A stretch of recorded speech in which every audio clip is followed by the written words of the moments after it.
Hey guys, this is common yellowthroat.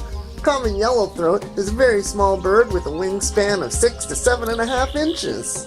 The male of this bird can be described by its yellow throat, black face mask, white bar above its eyes, and its olivey colored back. The common yellowthroat was one of the first bird species to be cataloged in the New World in 1766. Oldest common yellowthroat recorded was 11 and a half years old.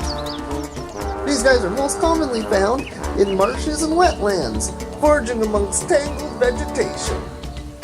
Adult common yellowthroats sometimes fall prey to birds such as merlins and loggerhead shrikes. Occasionally, they've been found in the bellies of chuck-quills widows and largemouth bass because of their small size.